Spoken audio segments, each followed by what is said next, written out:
जी अस्सलाम वालेकुम स्टूडेंट। उम्मीद करता हूँ आप खैरियत से होंगे। हमारा प्रीवियसली जो टॉपिक था वो डिस्कवरी ऑफ कैथोड रेज था, जिसको बाद में इलेक्ट्रॉन का नेम दिया गया।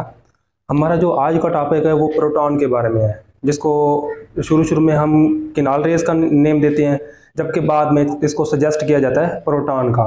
तो जो हमारा आज का लेक्चर है वो है डिस्कवरी ऑफ प्रोटॉन। स्टार्ट करते हैं अपने लेक्चर से।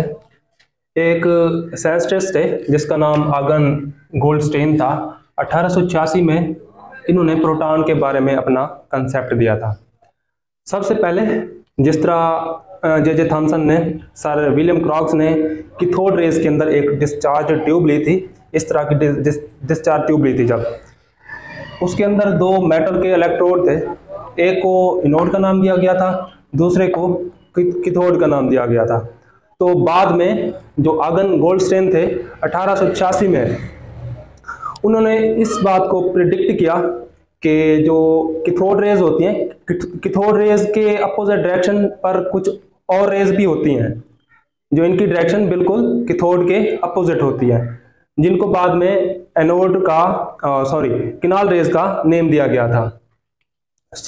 अपने एक्सपेरिमेंट को प्रोसीड करने के लिए आगन गोल्डस्टेन ने 1886 में एक डिस्चार्ज ट्यूब ली थी। डिस्चार्ज ट्यूब के अंदर दो मेटल के इलेक्ट्रोड लिए थे, एक एनोड लिया था जिस पर प्लस चार्ज है, और दूसरा परफोरेटेड कैथोड लिया था। जो मेजर डिफरेंस है, जो सर विलियम क्रॉक्स ने जो डिस्चार्ज ट्यूब के अंदर जो कैथोड लिया था वो परफोरेटेड नहीं था, जबकि जो गोल्डस्टेन था उसने परफोरेटेड कैथोड लिया था, ताकि जो किनाल रेज पैदा होती हैं डिस्चार्ज ट्यूब की दीवार के साथ उनका इंटरेक्शन को स्टडी कर पाए। तो जैसे ही दोनों इलेक्ट्रोड को एक हाई वोल्टेज बैटरी के साथ कनेक्ट किया जाता है, ये है हाई वोल्टेज बैटरी। ओके, तो जैसे ही इनको हाई वोल्टेज बैटरी के साथ कनेक्ट किया जाता है और जो गैस डिस्चार्ज ट्यूब के अंदर फिल की जाती है उसका प्रेशर 10⁻⁻⁴ atm रखा जाता है। इतनी लो प्रेशर रखा जाता है। लो प्रेशर रखने की वजह यह है कि जब प्रेशर लो होगा तो एक दूसरे के साथ ये अटैच नहीं होंगे, इनके दरमियान डिस्टेंस ज्यादा होगा, इनको स्टडी करना आसान हो जाता है। तो जैसे ही हाई वोल्टेज करंट को इस गैस के अंदर से पास किया जाता है तो ये गैस कैथोड रेज से एक रेज खारिज होती हैं, जिनको कैथोड रेज का नेम दिया गया था। बाद में इनको इलेक्ट्रॉन भी कहा गया था। तो ये जो कैथोड रेज थी, सर विलियम क्रॉक्स ने जो एक्सपेरिमेंट किया था, तो ये जो कैथोड रेज हैं, बकिया जो गैस के मॉलिक्यूल्स होती हैं डिस्चार्ज ट्यूब के अंदर, ये उनको जाके आयोनाइज करती हैं। आयोनाइज करने के नतीजे से हमारे पास जो है किनाल रेज पैदा होती हैं। लेट्स सपोज मेरे पास ये जा रही है कैथोड रेज, जिसको इलेक्ट्रॉन का नेम दिया गया था। ये जब गैस के मॉलिक्यूल को जाके आयोनाइज करती है, ये गैस का मॉलिक्यूल है, एम को मैं एम से रिप्रेजेंट कर रहा हूँ इसको। जब ये इस पर कोलाइड करता है तो ये इसको आयोनाइज करता है।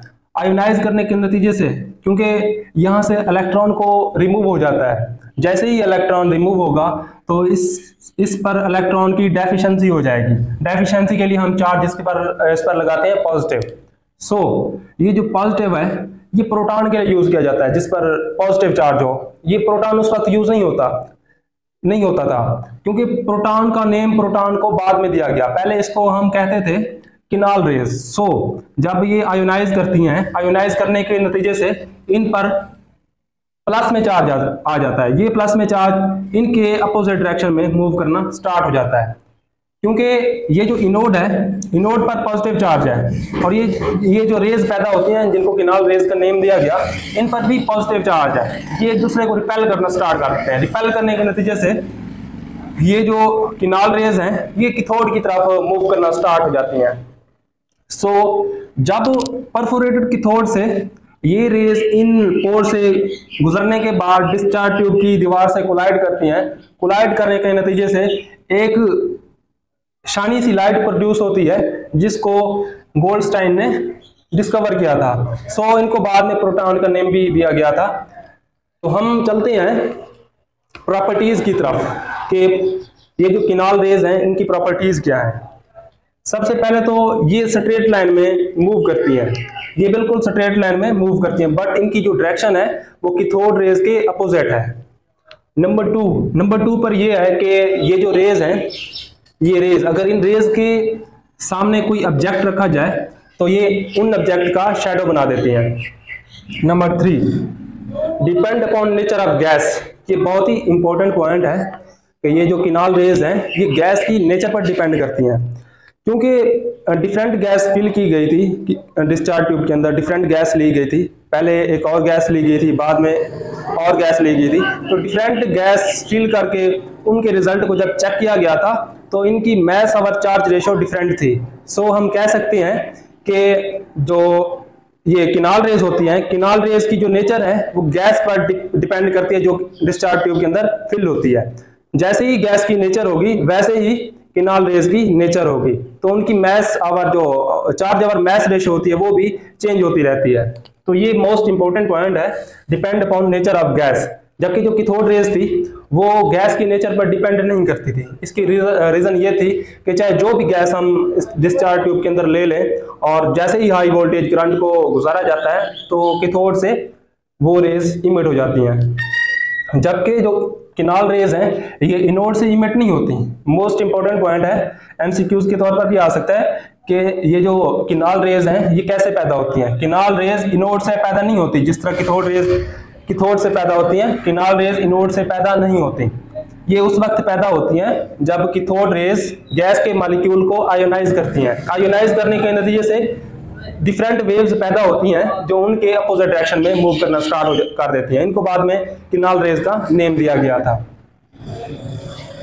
उसके बाद ये है, they formed after ionisation of gas molecule. जिस तरह मैंने पहले भी आपको एलैबोरेट किया था इसके बारे में कि जैसे ही एक कैथोड रेज गैस के मॉलिक्यूल पर अटैक करती है तो उसमें से इलेक्ट्रॉन को रिमूव कर देती है। इलेक्ट्रॉन जैसे रिमूव होगा उस पर जो चार्ज आएगा वो पॉजिटिव होगा।